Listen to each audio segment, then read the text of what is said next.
Di jantung hutan belantara Indonesia, keanekaragaman hayati hidup sebagai mahkota alam yang tak ternilai. Setiap helai daun hingga satuannya menjadi penyangga keseimbangan kehidupan umat manusia di Nusantara. Direktorat Jenderal Konservasi Sumber Daya Alam dan Ekosistem hadir sebagai penjaga berkah tersebut untuk memastikan setiap jengkal kawasan konservasi dan setiap makhluk yang hidup di dalamnya tetap terpelihara demi masa depan yang berkelanjutan.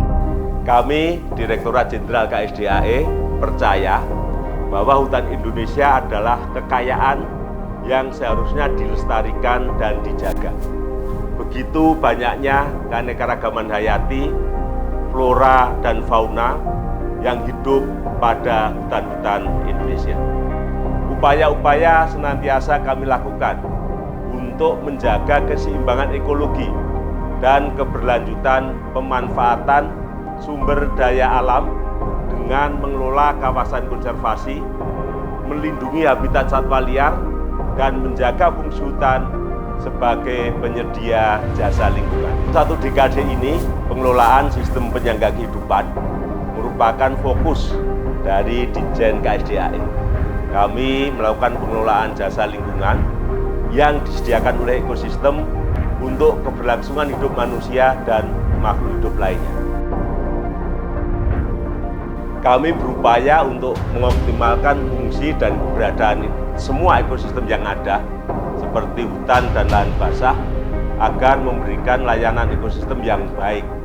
Contohnya dalam hal pemeliharaan keanekaragaman hayati, pengembangan ekowisata, pelestarian budaya lokal, pengaturan tata air dan konservasi tanah, penyerapan karbon. Restorasi ekosistem dilakukan pada area yang telah terdegradasi dengan aksi penanaman pohon asli, rehabilitasi habitat, dan pemulihan fungsi ekosistem lainnya untuk mengembalikan keseimbangan ekologi. Indonesia dikaruniai 22 tipe ekosistem alami yang menjadi rumah untuk berbagai spesies flora dan fauna di seluruh penjuru Indonesia. Ditjen KSDAE telah mengimplementasikan penggunaan Smart Patrol di 35 unit pelaksana teknis atau UPT untuk memantau dan mengelola kawasan konservasi berdasarkan data yang akurat dari lapangan. Spatial Monitoring and Reporting Tool atau SMART adalah sistem pemantauan berbasis teknologi untuk melindungi kawasan konservasi. Smart RBM membantu petugas mengumpulkan data lapangan secara real-time, mendeteksi ancaman seperti perburuan liar, penebangan ilegal, serta melaporkan aktivitas konservasi untuk pengelolaan yang lebih efektif dan responsif. Ini merupakan sebuah langkah penting untuk memastikan kebijakan yang diterapkan di lapangan telah didasarkan pada data yang akurat dan real time, meningkatkan efisiensi, integrasi informasi, dan menghasilkan perubahan-perubahan yang lebih optimal. Ditjen KSDAE juga memberikan atensi terhadap pengelolaan satwa liar di Indonesia. Selama 10 tahun ini, kami telah mengelola konflik antara manusia dan satwa liar yang sering terjadi akibat alih fungsi lahan. Kami memastikan adanya kecukupan habitat satwa liar untuk mempertahankan populasi satwa. Sebagai hasil dari upaya pengelolaan satwa liar, tercatat adanya kenaikan populasi elang Jawa yang konstan dan signifikan. Pada tahun 2021, populasi elang Jawa sudah menyentuh angka 1.437. Selain itu, pada tahun 2024, Direktorat Jenderal KSDAE juga berhasil merekam peristiwa monumental, yakni kelahiran badak Jawa yang sudah tercatat sebagai satwa liar terancam punah. Mengacu pada visi KLHK untuk keberlanjutan masa depan Indonesia, KSDAE memiliki sebuah cerita yang patut disoroti. Sebagai bentuk usaha kami dalam melestarikan keanekaragaman hayati dan menjaga ekosistem yang vital bagi keseimbangan lingkungan hidup Indonesia, kami melakukan program penambahan dan pemeliharaan konservasi yang lebih optimal. Penambahan luas kawasan konservasi melalui penetapan Taman Nasional dan Taman Hutan Raya baru.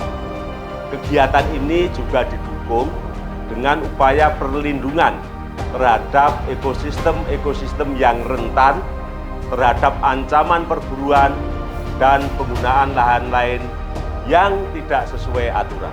Hingga tahun 2024, Direktorat Jenderal KSDAE mengelola unit-unit kawasan konservasi dengan luas total 26,9 juta hektar di seluruh Indonesia. Di antaranya mencakup cagar alam, Suaka Marga Satwa, Taman Nasional, Taman Wisata Alam, Taman Hutan Raya, dan Taman Buru.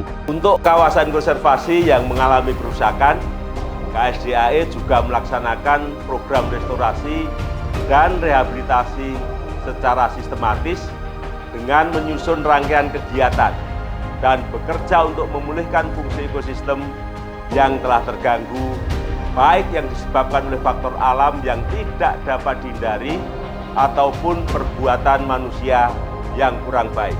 Salah satunya, Direktorat Jenderal KSDAE telah melakukan aksi-aksi pemulihan pada Suaka Marga Satwa Palian di Kabupaten Gunung Kidul. Bersama dengan masyarakat desa sekitar, upaya restorasi ekosistem terrealisasi secara optimal. Pencapaian kami saat ini tidak terlepas dari dukungan semua pihak. Upaya kami masih jauh dari kata selesai. Kami berharap kerjasama yang semakin erat karena alam kita adalah warisan untuk masa depan bangsa. Dan tugas kita untuk menjaganya adalah tanggung jawab sekarang, esok, dan seterusnya. Sustainabilitas masa depan untuk kesejahteraan hidup kita semua. Menjaga hutan dan kekayaan alam Indonesia adalah sebuah janji yang tak berkesudahan. Sebuah amanah yang harus terus kita laksanakan demi bumi yang lestari. Jaga kesinambungan kerja-kerja yang berhasil. Jaga lingkungan hidup kita. Jaga masa depan Indonesia. Jaya senantiasa, Nusantara tercinta.